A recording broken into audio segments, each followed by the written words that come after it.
Following an unfolding crisis in Ecuador, where the president has declared a state of emergency, authorizing the military to step in, the situation playing out live on the air as masked gunmen storm a TV studio in the middle of a broadcast. Just one of the many incidents and attacks by terror groups. Eyewitness News reporter Annabelle Munoz live now in our newsroom with this breaking story. Annabelle.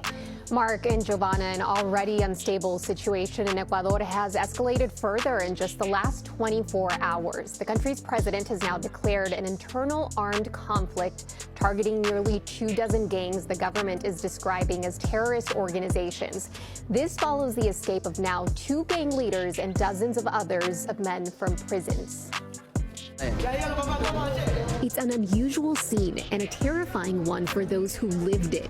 In the middle of a live news broadcast in Guayaquil, Ecuador, several masked and armed men take over a TV station. Noises that sounded like gunshots could be heard in the background. One man is kicked in the face during the live feed, which continued for at least 15 minutes before the signal was cut off. Police snipers were positioned outside of the TV station. Inside, another man has several guns pointed at him as people shout for police to leave. Ecuadorian authorities tell ABC News the situation is now under control and that 13 people were arrested.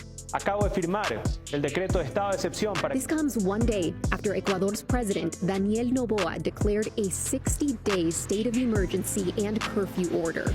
That action followed the escape of powerful gang leader José Adolfo Macías Villamar, known as Fito. He's the head of the Ecuadorian gang Los Choneros, which authorities consider is responsible for a rise in violence in the country. Macías escaped just before being transferred to a maximum security prison. Since then, violence broke out at different prisons and areas in the country. Ecuadorian authorities say 7 police officers have been kidnapped. After the state of emergency was issued, one resident said he hopes it brings about positive results for the people and not for delinquency.